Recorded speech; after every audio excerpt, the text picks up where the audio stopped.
வணக்கம் and welcome back to my channel love Pandi achievers. இந்த வீடியோவில் நம்ம என்ன ப்ராப்ளம் பார்க்க போகிறோம்னு பார்த்தீங்கன்னா 2011 பாண்டியில் நடந்த எஸ்ஏ எக்ஸாமில் கேட்டிருந்த 10th ப்ராப்ளம் பற்றி தான் நம்ம பார்க்க போகிறோம். ஸோ கொஸ்டின் என்னென்னு பார்த்துடலாம் வாங்க. One test tube contains some acid and another test tube contains as equal quantity of water அப்படின்னு சொல்லியிருக்காங்க. ஸோ ரெண்டு டெஸ்ட் டியூப் வந்து இருக்குது, T1 அண்ட் T2ன்னு எடுத்துக்கலாம். ஒன்றுத்தில் ஆசிட் இருக்குது அண்ட் இன்னொரு டெஸ்ட் டியூப்பில் வாட்டர் இருக்குது. ரெண்டுமே வந்து ஈக்குவல் குவான்டிட்டின்னு கொடுத்துருக்காங்க. ஸோ ரெண்டுமே வந்து என்ன குவான்டிட்டி நமக்கு தெரியாது. ஸோ எக்ஸ்ன்னு வந்து எடுத்துக்கலாம். அடுத்து பார்த்தீங்கன்னா to prepare a solution 20 grams of acid is poured into the second test tube அப்படின்னு கொடுத்துருக்காங்க. இது ரொம்பவே கேர்ஃபுல்லாக வந்து படிக்கணும். ஏன்னு பார்த்தீங்கன்னா கொஞ்சம் மிஸ் ஆனாலும் ரெண்டு ஈக்குவேஷன் வந்து ஃபார்ம் ஆகும். இதில் என்ன ஒரு ட்விஸ்ட்னா, நீங்கள் தப்பாக ஒரு ஈக்குவேஷன் ஃபார்ம் பண்ணியிருப்பீங்களா, அதில் ஒரு ஆன்சர் வரும்ல, அந்த ஆன்சருமே இந்த 4 ஆப்ஷனில் இருக்குது. ஸோ ரொம்ப கேர்ஃபுல்லாக இதை படிக்கணும். நம்ம கடகடன்னு இந்த கொஸ்டினை படித்தோம்னா ஈக்குவேஷன் தப்பாக ஃபார்ம் பண்ணி ஆன்சர் தப்பாக தான் வரும். இதை நல்லா படிச்சு பாருங்கள். 20 grams of acid is poured into the second test tube மட்டும் தான் கொடுத்துருக்காங்களே தவிர ஃபர்ஸ்ட் டெஸ்ட் டியூப்லேருந்து செகண்ட் டெஸ்ட் டியூபுக்கு ஊற்றுறதா வந்து இதில் கொடுக்கவே இல்லை. அதாவது என்ன சொல்ல வராங்கன்னா 20 grams ஆஃப் ஆசிட் எங்கே இருந்தோ வந்து டெஸ்ட் டியூப் 2ல் வந்து ஊற்றுறதா தான் சொல்கிறாங்க. ஸோ டெஸ்ட் டியூப் இப்போ பார்த்தீங்கன்னா x+20 மாறும். ஏன்னா ஆல்ரெடி எக்ஸ் குவான்டிட்டி இருந்தது, இப்போ 20 grams ஆட் ஆகுது. ஸோ அதனால் x+20 வந்து எடுத்துக்கலாம். அடுத்து பார்த்தீங்கன்னா then 2/3 of the soap form solution is poured from the second test tube into the first அப்படின்னு சொல்லியிருக்காங்க.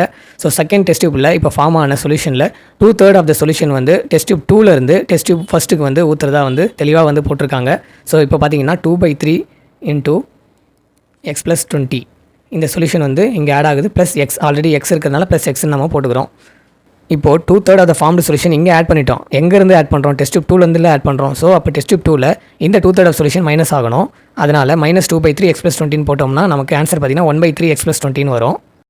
அடுத்து if the fluid in the first test tube is 4 times than in the second, what quantity of water was taken initially அப்படின்றது தான் மெயினான கேள்வியே. இப்போ equation frame பண்ணிடலாம். 2/3 x+20 + x இது எதுக்கு ஈக்குவலாக இருக்குன்னு பார்த்தீங்கன்னா 4 times than in the second test tubeன்னு கொடுத்துருக்காங்க.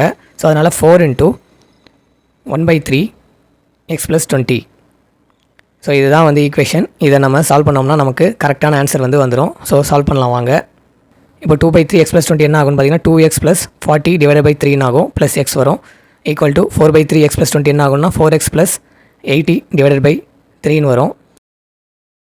தென் இங்கே 3 இருக்குது, எக்ஸுக்கு கீழே 1 இருக்குது. 1 and 3 எல்சிஎம் எடுத்தால் எல்சிஎம் வந்து 3. ஸோ அந்த எக்ஸ் வந்து 3x மாறும். 2x + 40 + 3x / 3 equal to 4x + 80 / 3. இப்போ இந்த 3யும் இந்த 3யும் கேன்சல் ஆகும். So 2x + 3x - 4x equal to 80 - 40. இப்போது 5x - 4x = 40, x = 40. ஸோ இதுதான் வந்து ஆன்சர். அதான் ஆப்ஷன் ஏ 40 grams தான் வந்து answer. So 40 grams of water தான் வந்து இனிஷியலாக எடுத்துக்கிட்டாங்க. இந்த வீடியோ உங்களுக்கு யூஸ்ஃபுல்லாக இருந்ததுன்னா உங்கள் ஃப்ரெண்ட்ஸ் அண்ட் ஃபேமிலிக்கு ஷேர் பண்ணுங்கள். மறக்காமல் நம்ம சேனலுக்கு சப்ஸ்கிரைப் பண்ணுங்கள். தேங்க்யூ.